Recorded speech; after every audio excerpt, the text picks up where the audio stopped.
Энэ хүн бол Монголоос Канны кино наадамд бүрийн хэмжээний киногоор шалгарсан анхны хүн. Сайн байцгаана уу? Намайг Зол Жаргал гэдэг. Өглөөрөө баагүй байсан ч бас. Өвөлжин хичээд танаа зүрхгүй, даарахгүй, гоё ихгүй юу?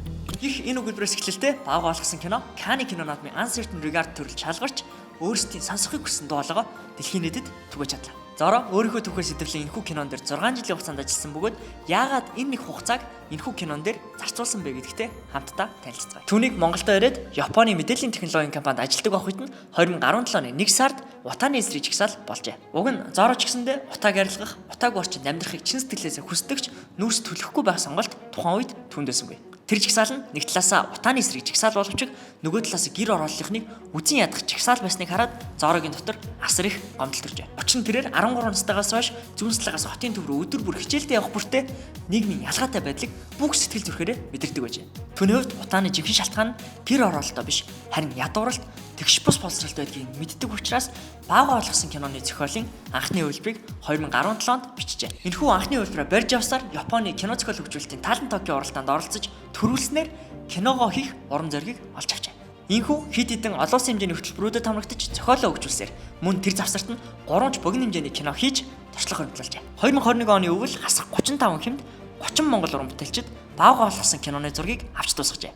Ингээд энэ кино утааны гол шалтгаан болсон ядуурлын эсрэг олон улсын тавцан дахь тод дуу олоолж чаджээ. За баагаа болгосон кино бол 15 настай физикийн гоц авьяастай юм эрч хүчтэй хүүгийн тухай кино байгаа. Тэгээд том хүсэл мөрөөдөлтэй тэр хүсэл мөрөөдөлтөд хүрэхийн тулд хамаг чадлаараа хичээхийн зэрэгцээ ядууралд өртсөн гэр бүлээ авч асарч хамгаалах гэдэг үүргийг өөрийнхөө мөрөн дээрээ ингээд үүрээ зүтгээд явж байгаа хүүгийн амьдралыг харуулах кино байгаа юм. Тэгээд энэхүү киногаар дамжуулж бидний амьсгалдаг утаа агарын бохирдол бол яг үнэндээ энэ ерөөсөө нүүрсний утаа биш юм шүү.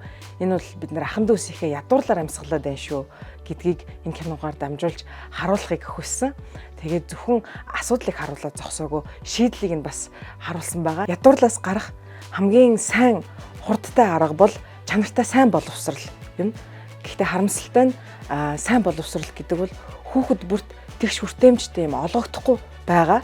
Тэгээ баагаа болгосон киногоор дамжуулж хүүхэд бүрт тэгш хүртээмжтэй сайн боловсрал олгох боломжийг бий болгоё гэж уриалж энэхүү кино хийсэн байгаа. Түүнийг энэхүү Кан чалгарх хэмжээний уран бүтээл хийхэд нь зөвхөн Монгол уран бүтээлчдээс гадна 4 өөр орны уран бүтээлчид хамтран ажиллажээ. Мөн түнчлэн Монголын Fintech Group, Лантун төхөө төрөмс байгууллага, Швейцарын хөгжлийн агентлаг гэх мэтчлэн 30 гаруй байгууллагууд 80 орчим хувь ханиулагчид тусалжээ. Бид Зорогийн болоод баагаа болгосон киноны түүхээр дамжуулаад хэрвээ танд асуудлыг олж харах нүд байгаад түүнийг шийдэх чин сэтгэлийн орлого байх юм бол дэлхийн хүртэл таныг сонсдгоо гэдгийг харуулахыг хүслээ.